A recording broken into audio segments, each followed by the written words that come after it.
فرزند زہرا یہ حالات برے ہیں۔ کاشانہ بصیرت ایک ایسا مکمل یوٹیوب چینل جس پر محروم بصارت کے لیے بالخصوص اور تمام افراد کے لیے بالعموم سینکڑوں کی تعداد میں اسلامی کتب دستیاب ہیں۔ لہذا گزارش ہے کہ آپ اپنی ذمہ داری نبھاتے ہوئے کاشانہ بصیرت کو سبسکرائب کرنے کے ساتھ ساتھ بیل آئیکن کو پریس کیجیے تاکہ آپ علم کے حصول کے ساتھ ساتھ مذہب اہل بیت کی اشاعت میں بھی اہم کردار ادا کرتے رہیں۔ کاشانہ بصیرت۔ فرزند زہرا یہ حالات برے ہیں۔ السلام علیکم ورحمۃ اللہ وبرکاتہ۔ سامعین، آپ سماعت فرما رہے ہیں رہبر معظم کی کتاب 250 سالہ انسان، ائمہ معصومین علیہم السلام کی 250 سالہ سیاسی زندگی پر ایک نظر۔ کتاب کا ترجمہ کیا ہے سید کوثر عباس موسوی صاحب نے۔ آج ہم آپ کے سامنے اس کی 15ویں ریکارڈنگ پیش کر رہے ہیں۔ صفحہ نمبر 212، باب ہے 8واں، واقعہ کربلا کے بعد کے اجتماعی اور سیاسی حالات۔ جب عاشورے کا المناک حادثہ رونما ہوا اور پوری اسلامی دنیا میں جہاں جہاں بھی یہ خبر پہنچی، خصوصاً ائمہ علیہم السلام کے شیعوں اور طرفداروں میں جو عراق اور حجاز میں مقیم تھے، ایک عجیب رعب اور دہشت کی فضا پیدا ہو گئی، کیونکہ یہ محسوس کیے جانے لگا کہ یزیدی حکومت اپنی حاکمیت کو مسلط کرنے کے لیے کچھ بھی کر سکتی ہے، حتیٰ کہ اس کو عالم اسلام کی جانی پہچانی عظیم، مقدس اور معتبر ترین ہستی فرزند رسول حسین ابن علی علیہ السلام کو بے دردی کے ساتھ قتل کرنے میں بھی کسی طرح کا کوئی دریغ نہیں کرتی ہے۔ اور اس وحشت اور دہشت میں جس کے آثار کوفہ اور مدینہ میں کچھ زیادہ ہی نمایاں تھے، جو کچھ کمی رہ گئی تھی وہ اس وقت پوری ہو گئی جب کچھ ہی عرصے بعد بعض دوسرے لرزہ خیز حوادث رونما ہوئے، جن میں سر فہرست واقعہ حرہ ہے۔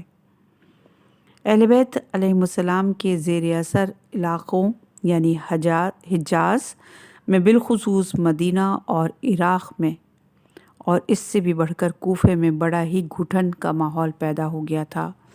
تعلقات اور ارتباطات کافی کمزور ہو چکے تھے۔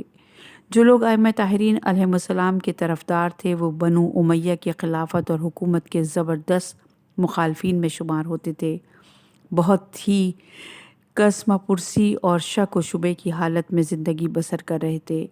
امام جعفر صادق علیہ السلام سے ایک روایت منقول ہے کہ جس میں گزشتہ ائمہ طاہرین کے دور کا ذکر کرتے ہوئے آپ فرماتے ہیں، امام حسین علیہ السلام کے بعد 3 افراد کے علاوہ سارے لوگ مرتد ہو گئے۔ ایک روایت میں 5 افراد اور بعض دوسری روایتوں میں 7 افراد کا ذکر ملتا ہے۔ ایک اور روایت جو خود امام زین العابدین علیہ السلام سے منقول ہے، جس کے راوی ابو عمر مہدی ہیں، امام علیہ السلام فرماتے ہیں، پورے مکہ اور مدینہ میں 20 افراد بھی ایسے نہیں جو ہم سے محبت کرتے ہوں۔ یہ حدیث بحار الانوار کی جلد نمبر 64 صفحہ نمبر 341 اور شرح نہج البلاغہ ابن ابی الحدید جلد نمبر 4 اور صفحہ نمبر 401 پر موجود ہے۔ ہم نے یہ دونوں حدیثیں اس لیے نقل کی ہیں کہ اہل بیت طاہرین علیہم السلام اور ان کے طرفداروں کے بارے میں عالم اسلام کی مجموعی صورتحال کا اندازہ لگایا جا سکے۔ دراصل اس وقت ایسی خوف و ہراس کی فضا پیدا ہو گئی تھی کہ ائمہ علیہم السلام کے طرفدار متفرق، پراگندہ اور مایوسی اور مروب زندگی گزار رہے تھے، اور کسی طرح کی اجتماعی تحریک ممکن نہ تھی، البتہ کہ جیسا کہ امام جعفر صادق علیہ السلام ان روایات میں ارشاد فرماتے ہیں کہ پھر آہستہ آہستہ لوگ اہل بیت علیہم السلام سے ملق ہوتے گئے اور تعداد میں اضافہ ہوتا چلا گیا۔ اگر یہی مسئلہ اور یہ حدیث ہے بہار الانوار کی جلد نمبر 46 میں اور صفحہ نمبر ہے 144 میں۔ اگر یہی مسئلہ جس کا ابھی ہم نے ذکر کیا ہے ذرا تفصیل کے ساتھ بیان کرنا چاہیں تو یوں کہہ سکتے ہیں کہ کربلا کا عظیم سانحہ رونما ہونے کے بعد اگرچہ لوگوں کی خاصی تعداد رعب اور وحشت میں گرفتار ہو گئی تھی، پھر بھی خوف اور ہراس کا اتنا غالب نہ تھا کہ شیعہ علی یا اہل بیت علیہ السلام کی پوری تنظیم یکسر درہم برہم ہو کر رہ گئی ہو، جس کا واضح ثبوت یہ ہے کہ ہم دیکھتے ہیں کہ جس وقت اسیران کربلا کا لٹا ہوا قافلہ کوفے میں پہنچتا ہے، کچھ ایسے واقعات رونما ہوتے ہیں جو شیعہ تنظیموں کے وجود کا پتہ دیتے ہیں۔ البتہ یہاں ہم جو شیعوں کی خفیہ تنظیم کی بات کرتے ہیں تو اس سے مراد موجودہ زمانے کی سیاسی تنظیم کی کوئی باقاعدہ منظم شکل نہیں ہے، بلکہ ہمارا مقصد وہ اعتقادی روابط ہیں جو لوگوں کو ایک دوسرے کے قریب لا کر ایک مضبوط دھاگے میں پرو دیتے ہیں اور پھر لوگوں میں جذبہ فداکاری پیدا کر کے خفیہ سرگرمی پر اکساتے ہیں، جس کے نتیجے میں انسانی ذہن میں ایک ہم فکر جماعت کا تصور پیدا ہو جاتا ہے۔ انہی دنوں جب کہ پیغمبر اسلام صلی اللہ علیہ وآلہ وسلم کی ذریت کوفے میں اسیر تھی، ایک رات اسی جگہ جہاں ان کو قید رکھا گیا تھا ایک پتھر آ کر گرا۔ اہل بیت علیہ السلام اس پتھر کی طرف متوجہ ہوئے تو دیکھا کہ ایک کاغذ کا ٹکڑا اس کے ساتھ منسلک ہے، جس پر کچھ اس طرح کی عبارت تحریر تھی: کوفے کے حاکم نے ایک شخص کو یزید کے پاس شام روانہ کیا ہے تاکہ آپ کے حالات سے اس کو باخبر کریں، نیز آئندہ کے بارے میں اس کا فیصلہ معلوم کرے۔ اب اگر کل رات تک مثلاً آپ کو تکبیر کی آواز سنائی دے تو سمجھ لیجئے کہ آپ کو یہیں قتل کر دینے کا فیصلہ ہوا ہے، اور اگر ایسا نہ ہو تو سمجھیے گا کہ حالات کچھ بہتر ہیں۔ اس واقعے کو ابن اسیر نے تاریخ الکامل میں نقل کیا ہے۔ جب ہم یہ واقعہ سنتے ہیں تو اس بات کا بخوبی اندازہ ہوتا ہے کہ اس تنظیم کے دوستوں یا ممبروں میں سے کوئی شخص ابن زیاد کے دربار میں موجود رہا ہوگا، جس کو تمام حالات کی خبر تھی اور قید خانے تک رسائی بھی رکھتا تھا، حتیٰ کہ اس کو یہ بھی معلوم تھا کہ قیدیوں کے سلسلے میں کیا فیصلے اور منصوبے تیار کیے جا رہے ہیں، اور صدائے تکبیر کے ذریعے وہ اہل بیت علیہ السلام کو حالات سے باخبر کر سکتا ہے۔ چنانچہ اس شدت عمل کے ساتھ ساتھ جو وجود میں آ چکی تھی، اس طرح کی چیزیں بھی دیکھی جا سکتی تھیں۔ اس طرح کی ایک مثال عبداللہ بن عفیف ازدی کی ہے، جو ایک نابینا آدمی ہیں اور اسیران کربلا کے کوفے میں آمد و رفت کے موقع پر ہی شدید رد عمل کا اظہار کرتے ہیں، اور نتیجے میں انہیں بھی جام شہادت نوش کرنا پڑتا ہے۔ یہی نہیں بلکہ اس قسم کے افراد کیا کوفہ اور کیا شام ہر جگہ مل جاتے ہیں، جو قیدیوں کی حالت دیکھ کر ان سے محبت کا اظہار کرتے نظر آتے ہیں، اور صرف آنسو بہانے پر اکتفا نہیں کرتے بلکہ ایک دوسرے کے لیے ملامت کے الفاظ بھی استعمال کرتے ہیں، حتیٰ کہ اس قسم کے واقعات دربار یزید اور ابن زیاد کی بزم میں بھی پیش آتے رہے ہیں۔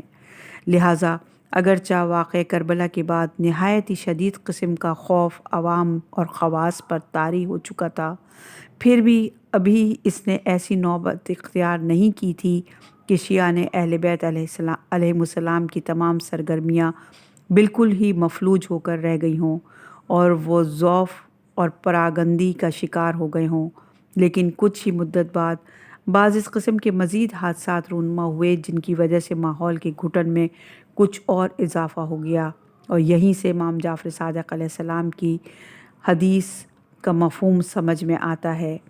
امام علیہ السلام نے غالباً انہی حادثات کے دوران یا ان کے بعد کے حالات کی طرف اشارہ فرمایا ہے، یا ممکن ہے کہ یہ بات اسی درمیانی وقفے سے متعلق ارشاد فرمائی ہو جو ان کے مابین گزرا ہے۔ ان چند برسوں کے دوران، یعنی اس عظیم واقعے کے رونما ہونے سے پہلے، شیعہ اپنے امور منظم کرنے اور اپنے درمیان پہلی جیسی ہم آہنگی دوبارہ واپس لانے میں لگے ہوئے تھے۔ اس صورتحال کے متعلق طبری اپنے تاثرات کا یوں اظہار کرتا ہے: یعنی وہ لوگ یعنی شیعہ جنگی ساز و سامان اکٹھا کرنے نیز خود کو جنگ کے لیے آمادہ کرنے میں لگے ہوئے تھے۔ چپکے چپکے شیعوں اور غیر شیعوں کو حسین ابن علی علیہ السلام کے خون کا انتقام لینے پر تیار کر رہے تھے، اور لوگ گروہ در گروہ ان کی دعوت پر لبیک کہتے ہوئے ان میں شمولیت اختیار کر رہے تھے، اور یہ سلسلہ یوں ہی جاری رہا یہاں تک کہ یزید ابن معاویہ واصل جہنم ہوا۔ یہ حدیث تاریخ طبری جلد نمبر 5 صفحہ نمبر 558 پر موجود ہے۔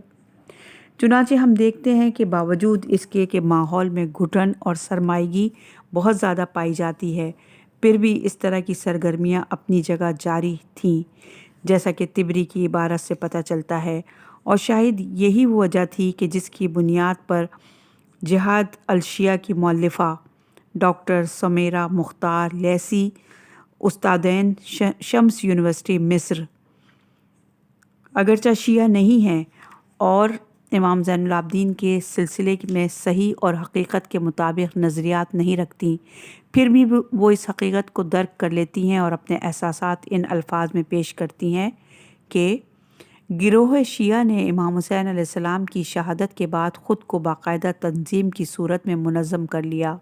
ان کے اعتقادات اور سیاسی تعلقات انہیں آپس میں مربوط رکھتے تھے، ان کی جماعتیں اور قائد تھے، اسی طرح وہ فوجی طاقت کے بھی مالک تھے۔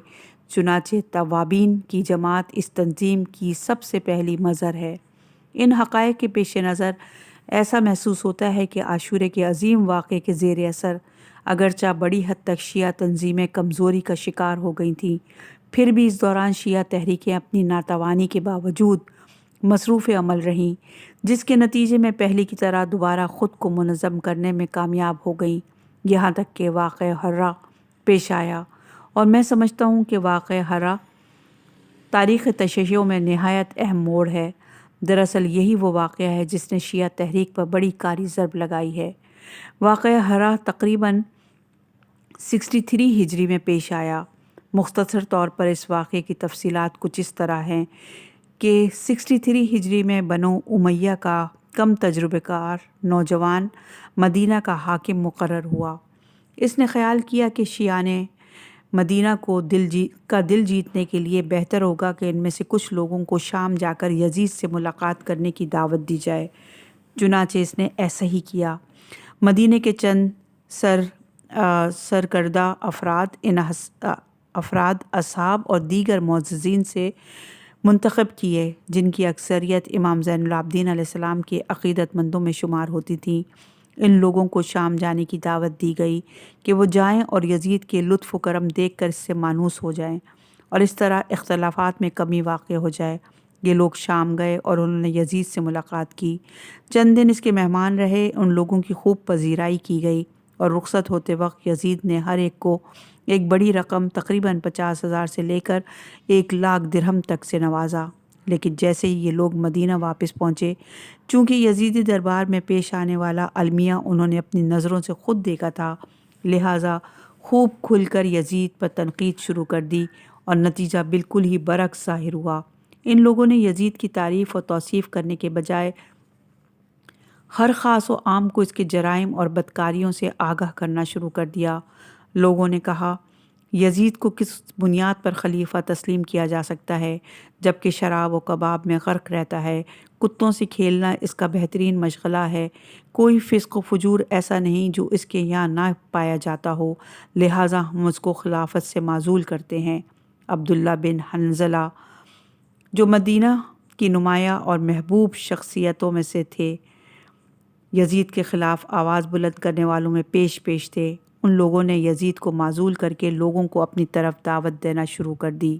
عبداللہ جناب حنظلہ کے بیٹے تھے، اور حنظلہ وہ جوان ہے جو اپنی شادی کی پہلی رات کی صبح ہونے سے پہلے پیغمبر اسلام صلی اللہ علیہ وآلہ وسلم کے سپاہیوں میں شامل ہوا اور جنگ احد میں منصب شہادت پر فائز ہوئے، اور ملائکہ نے اسے غسل دیا تھا، اسی لیے غسل ملائکہ کے نام سے مشہور ہیں۔ اس اقدام کا نتیجہ یزید کی طرف سے براہ راست رد عمل کی صورت میں ظاہر ہوا۔ اس نے اپنے ایک تجربہ کار ظالم سردار مسلم بن عقبہ کو چند مخصوص لشکریوں کے ساتھ مدینہ روانہ کیا کہ وہ اس تحریک کو خاموش کر دے۔ مسلم بن عقبہ مدینہ آیا اور چند روز تک اہل مدینہ کی قوت مقابلہ کو پست کرنے کی غرض سے شہر کا محاصرہ کیے رہا، یہاں تک کہ ایک دن شہر میں داخل ہوا اور اس قدر قتل و غارت گری مچائی اور اس قدر ظلم اور بربریت کا مظاہرہ کیا کہ تاریخ اسلام میں اس کی کوئی مثال نہیں ملتی۔ اس نے مدینے میں کچھ ایسا ہی قتل و غارت گری اور ظلم و زیادتی کا بازار گرم کیا تھا کہ اس واقعے کے بعد اس کا لقب ہی مسرف یعنی اسراف کرنے والا، فضول خرچ شخص، وہ شخص جو کسی بھی کام میں حد سے زیادہ آگے پڑ گیا تھا، اور لوگ اس کو مسرف بن عقبہ کے نام سے پکارنے لگے۔ واقعہ ہرہ سے متعلق واقعات کی فہرست کافی طویل ہے اور میں زیادہ تشریح میں جانا نہیں چاہتا، صرف اتنا عرض کر دینا کافی ہے کہ یہ واقعہ تمام مسلمانوں خصوصاً اہل بیت علیہم السلام کے دوستوں اور ہم نواؤں میں بے پناہ خوف اور ہراس پیدا کرنے کا سبب بنا۔ مدینہ تقریباً خالی ہو گیا، کچھ لوگ بھاگ گئے، کچھ لوگ قتل کر دیے گئے۔ اہل بیت علیہم السلام کہ کچھ مخلص اور ہمدرد مثلاً عبداللہ بن حنظلہ جیسے لوگ شہید کر دیے گئے اور ان کی جگہ خالی ہو گئی۔ اس حادثے کی خبر پوری اسلامی دنیا میں پھیل گئی اور سب سمجھ گئے کہ اس قسم کی ہر تحریک کا سدجواب کرنے کے لیے حکومت پوری طرح آمادہ ہے اور کسی طرح کے اقدام کی اجازت ہرگز نہیں ہے۔ اس کے بعد ایک اور حادثہ جو مزید شیعوں کی سرکوبی اور ضعف کا سبب بنا، وہ جناب مختار ثقفی کی کوفہ میں شہادت اور پورے عالم اسلام پر عبد المالک بن مروان کے تسلط کی صورت میں ظاہر ہوا۔ یزید کی موت کے بعد جو خلفاء آئے ان میں اس کا بیٹا معاویہ ابن یزید بھی ہے جو 3 ماہ سے زیادہ حکومت نہ کر سکا۔ اس کے بعد مروان بن حکم کے ہاتھ میں اقتدار آیا اور تقریباً 2 سال یا اس سے کچھ کم اس نے حکومت کی۔ پھر خلافت کی باغ دوڑ عبد المالک بن مروان کے ہاتھ آ گئی، جس کے لیے مورخین کا خیال ہے کہ وہ خلفائے بنو امیہ میں زیرک ترین خلیفہ رہا ہے۔ چنانچہ اس کے بارے میں مشہور ہے کہ عبد المالک بنو امیہ کا سخت ترین اور مسموم ارادہ رکھنے والا خلیفہ تھا، اور یہ حدیث انساب الاشراف جلد نمبر 7 صفحہ نمبر 209 پر موجود ہے۔ عبد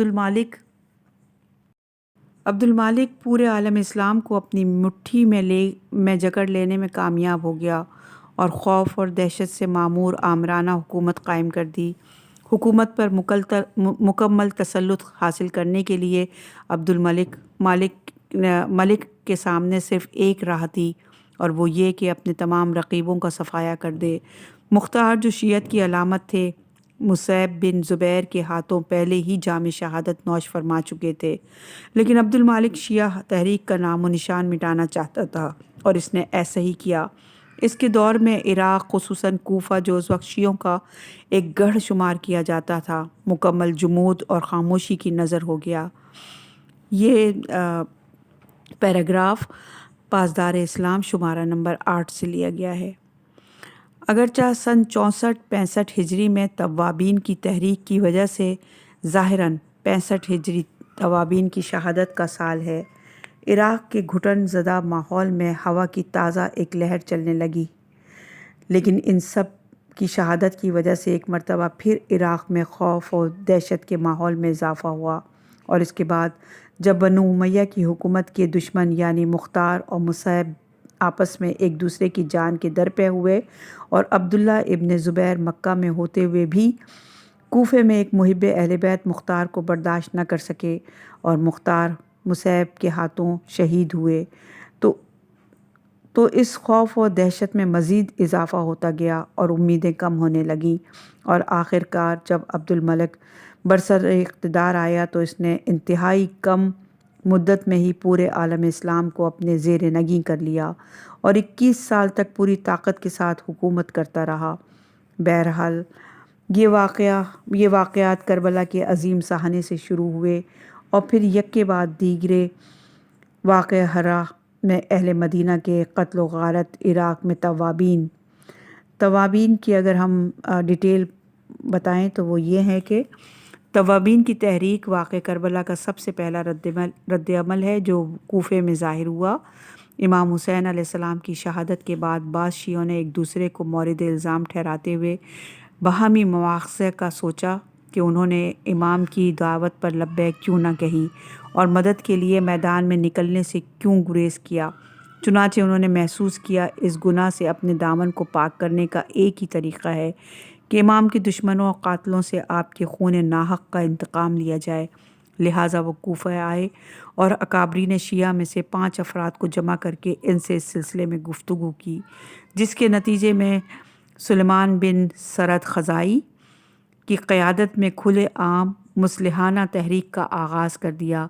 25 ربیع الثانی سن 65 ہجری کی شب جمعہ کو یہ لوگ امام حسین علیہ السلام کی قبر مبارک پر زیارت کے لیے جمع ہوئے اور اس طرح فریاد و گریہ کرنا شروع کیا کہ آج تک اس گریہ و زاری کی مثال نہیں ملتی۔ اس کے بعد قبر امام حسین علیہ السلام کو وداع کہہ کر شامی حکومت سے نبرد آزمائی کے لیے شام کا رخ کیا اور پھر لشکر بنو امیہ سے جم کر جنگ کی اور سب کے سب مارے گئے۔ توابین کی تحریک کا ایک دلچسپ پہلو یہ ہے کہ یہ لوگ باوجود اس کے کہ کوفے میں تھے پھر بھی شام گئے اور برسر اقتدار حکومت سے جنگ کی تاکہ یہ ثابت کر دیں کہ امام حسین علیہ السلام کا قاتل کوئی ایک شخص یا چند اشخاص نہیں ہیں بلکہ یہ حکومت ہے جس نے امام حسین علیہ السلام کو شہید کیا۔ یہ تھی توابین کی تھوڑی سی تاریخ۔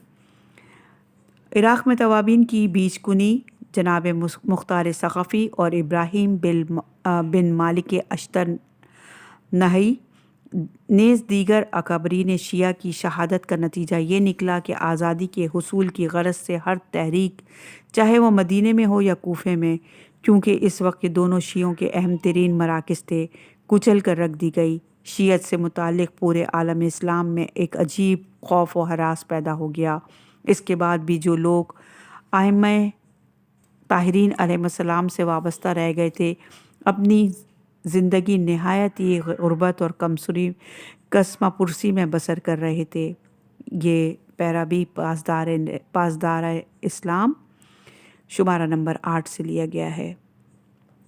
اس خوف و دہشت کے علاوہ ایک اور عامل بھی موجود تھا، وہ پورے عالم اسلام کے لوگوں کی ذہنی پستی تھی جو گزشتہ 20 سالوں کے درمیان دینی تعلیمات سے مسلمانوں کی دوری کی وجہ سے پیدا ہوئی تھی۔ جب انسان اس دور کے لوگوں کی زندگی کا باغور مطالعہ کرتا ہے تو تاریخ اور متعدد روایات سے یہ واضح ہو جاتا ہے۔ البتہ علماء محدثین بھی موجود تھے جن کے بارے میں ہم بعد میں عرض کریں گے، لیکن عوام الناس کا ایمان اور ان کے عقائد بری طرح تباہ و برباد ہو کر رہ گئے تھے۔ نوبت یہاں تک پہنچی تھی کہ بعض حکومتی اعلی کاروں نے نبوت پر انگلیاں اٹھانا شروع کر دی تھیں۔ کتابوں میں موجود ہے کہ خالد بن عبداللہ قصری جو بنو امیہ کا ایک انتہائی پست قسم کا پٹھو تھا، وہ کہتا تھا یعنی خلافت نبوت سے افضل ہے،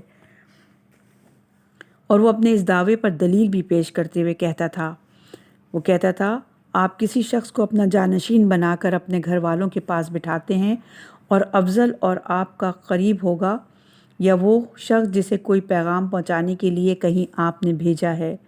معلوم ہے کہ جس شخص کو آپ نے اپنا جانشین بنا کر اپنے گھر میں بٹھایا ہے وہ آپ کا زیادہ قریبی ہوگا۔ پس خلیفۃ اللہ یعنی خلیفہ رسول اللہ بھی نہیں کہتا ہے، رسول اللہ سے افضل ہے، یعنی خلیفۃ اللہ رسول اللہ سے افضل ہے۔ اور یہ حدیث ہے الاخبار الطوال صفحہ نمبر 346 پر۔ یہ تو خالد بن عبداللہ قصری کہتا تھا، اور دوسرے لوگ بھی اس قسم کی باتیں کہتے تھے۔ میں نے بنو امیہ کے دور کے شعراء کے کلام کا مطالعہ کیا۔ عبد الملک کے دور سے شعراء کے کلام میں خلیفۃ اللہ کی تعبیر اور اس قدر تکرار ہوئی کہ انسان کو یاد ہی نہیں رہتا کہ پیغمبر اسلام صلی اللہ علیہ وآلہ وسلم کا بھی کوئی خلیفہ ہوتا ہے، اور یہ سلسلہ بنو عباس کے دور حکومت تک چلتا رہا، یہاں تک کہ اگر کوئی خلیفہ کا مذاق اڑانا چاہتا یہ بنو عباس کے دور حکومت تک چلتا رہا اور یہاں پہ ایک حدیث ہے کہ اے بنو امیہ تم لمبی نیند سو گئے ہو، اب جاگ جاؤ، یعقوب بن داؤد خلیفہ بن چکا ہے، تمہاری خلافت تباہ و برباد ہو گئی ہے، جاؤ خلیفۃ اللہ کو شراب و گانوں کے درمیان تلاش کرو۔ یہ حدیث طبقات الشعراء صفحہ نمبر 3 پر موجود ہے۔ یہاں تک کہ اگر کوئی خلیفہ کا مذاق اڑانا چاہتا تو بھی خلیفۃ اللہ ہی کہتا تھا۔ ہر جگہ اس دور کے مشہور شعراء جیسے جریر، فرزق، کثیر اور دیگر سینکڑوں مشہور شعراء جب خلیفہ کی تعریف میں کوئی شعر کہتے تھے تو خلیفۃ اللہ کہتے تھے، خلیفہ رسول نہیں کہتے تھے۔ یہ ایک نمونہ ہے۔ اسی طرح لوگ دین کے بنیادی عقائد کے بارے میں بھی سستی اور کاہلی سے کام لیتے تھے، اور اخلاقی لحاظ سے بھی لوگوں کی حالت انتہائی خراب تھی۔ میں نے ابو الفرج کی کتاب الاغانی کے مطالعے کے دوران اس بات کو نوٹ کر لیا کہ تقریباً 70، 80، 90 اور 100 ہجری کے دوران ان 50-60 سالوں میں عالم اسلام میں جو بڑے بڑے گلوکار، صداکار اور ناچ گانے والے اور عیش و عشرت کے شوقین لوگ گزرے ہیں، ان کا تعلق یا تو مدینے سے تھا یا مکہ سے۔ شام میں جب بھی خلیفہ کو گانا سننے کا شوق ہوتا وہ مدینہ یا مکہ کے مشہور گلوکار، صداکار یا ڈھول بجانے والے کو بلواتا تھا۔ بدترین اور فحش اشعار کہنے والے شعراء مکہ اور مدینہ میں رہتے تھے۔ نزول وحی اور اسلام کی جائے پیدائش اب فحش اور فساد کا مرکز بن گیا تھا۔ یہ اچھی بات ہے کہ مکہ اور مدینہ کے بارے میں ہمیں یہ باتیں معلوم ہونی چاہیے، لیکن افسوس کے ساتھ ہمارے علمی آثار میں اس قسم کی باتیں موجود نہیں ہیں، اور یہ حقیقت تھی۔ اور یہاں پر فحش و فساد کی ایک مثال پیش کرتا ہوں۔ مکہ میں عمر بن ابی ربیعہ نام کا ایک شاعر رہتا تھا جس کا شمار بدترین فحش گو شعراء میں ہوتا تھا، لیکن وہ اپنے فن کا بڑا ماہر تھا۔ خود عمر بن ربیعہ کی داستانیں اور یہ کہ وہ مکہ میں کیا کرتا تھا، یہ ایک تفصیلی اور اس دور کی ایک المناک تاریخ ہے۔ مکہ میں خانہ کعبہ کا طواف اور رمی جمرات کے دوران وہ اشعار کہتا جسے ہم مغنی اللبیب میں پڑھتے ہیں۔ وہ کہتا ہے کہ خدا کی قسم ربی جمرات کے دوران میں اس کے معشوقہ مہندی لگے ہاتھوں کو دیکھ کر اتنا متخیر ہو گیا کہ یہ بھی بھول گیا کہ میں نے 7 کنکریاں ماری ہیں یا 8۔ اور یہ حدیث ہے مغنی اللبیب صفحہ نمبر 20 پر۔ راوی کہتا ہے کہ جب عمر بن ربیعہ مر گیا تو اس کے غم میں پورا مدینہ سوگوار ہو گیا۔ لوگ مدینے کی سڑکوں اور گلیوں میں نکل کر رو رہے تھے۔ راوی کہتا ہے کہ میں جہاں بھی جاتا تھا دیکھتا تھا کہ مرد، عورتیں، جوان، بوڑھے سب عمر بن ابی ربیعہ کے سوگ میں افسردہ تھے۔ راوی مزید کہتا ہے کہ میں نے دیکھا کہ ایک کنیز کسی کام پر جا رہی تھی، مثلاً ہاتھ میں کوئی برتن لے کر پانی لینے جا رہی تھی، اور وہ عمر بن ربیعہ کے مرنے پر مسلسل آنسو بہا رہی تھی اور افسوس کا اظہار کر رہی تھی۔ جب وہ کچھ لوگوں کے قریب سے گزری تو لوگوں نے پوچھا کہ تم کیوں اس طرح رو رہی ہو؟ اس نے کہا عمر بن ربیعہ کے مرنے پر رو رہی ہوں کہ وہ ہمارے درمیان سے چلا گیا۔ کسی نے کہا تم اتنی پریشان نہ ہو کیونکہ مدینہ میں خالد بن مخزومی نامی ایک اور شاعر موجود ہے جو کچھ مدت کے لیے بنو امیہ کی طرف سے حاکم مدینہ بھی رہا ہے۔ وہ بھی عمر بن ربیعہ کی طرح فحش اور بے پردہ شعر کہنے والوں میں سے ہے۔ یہ کہتے ہوئے اس نے خالد بن مخزومی کا ایک شعر پڑھ کر سنایا۔ اس کنیز نے شعر کو غور سے سنا۔ شعر اور اس کی خصوصیات کو الغنائی میں لکھا ہے، اور اس کے بعد اپنے آنسو صاف کرتے ہوئے کہا اللہ کا شکر ہے کہ اس نے اپنے حرم کو خالی نہیں رکھا، یعنی ایک چلا گیا تو اس کی جگہ دوسرا آ گیا۔ یہ تھی اہل مدینہ کی اخلاقی حالت۔ آپ مکہ اور مدینہ کی رنگین راتوں کے بہت سارے قصے سن چکے ہوں گے۔ یہ صرف نچلے درجے کے لوگوں کا مسئلہ نہیں تھا، بلکہ ہر طبقے کے لوگوں لوگ اس میں مبتلا تھے، گداگروں، فقیروں اور بھوکوں جیسے شعب طمع نامی مشہور اور مسخرہ باز شاعر، اور عام قسم کے بازاری لوگوں اور کنیزوں سے لے کر قریش کے بڑے بڑے لوگ، مرد اور عورتیں، یہاں تک کہ بنی ہاشم کے کچھ لوگ بھی ان برائیوں میں غرق تھے۔ خالد بن مخزومی نامی شخص کے دور حکومت میں طلحہ کی بیٹی عائشہ طواف کر رہی تھی۔ مخزومی اسے پسند کرتا تھا۔ جب اذان کا وقت ہوا تو عائشہ نے مخزومی سے کہا، آپ حکم دیں کہ میرے طواف ختم ہونے تک عصر کی اذان نہ دی جائے۔ اس نے حکم دیا کہ عصر کی اذان نہ دی جائے، اور جب لوگوں نے اعتراض کیا تو آپ ایک عورت کے طواف کی خاطر سب کی نماز قضا کرانا چاہتے ہو؟ تو مخزومی نے کہا، خدا کی قسم اگر کل صبح تک بھی اس کا طواف پورا نہ ہو جائے تو میں اذان کی اجازت نہیں دوں گا۔ اس زمانے کے لوگوں کی ذہنی پستی کا یہ عالم تھا۔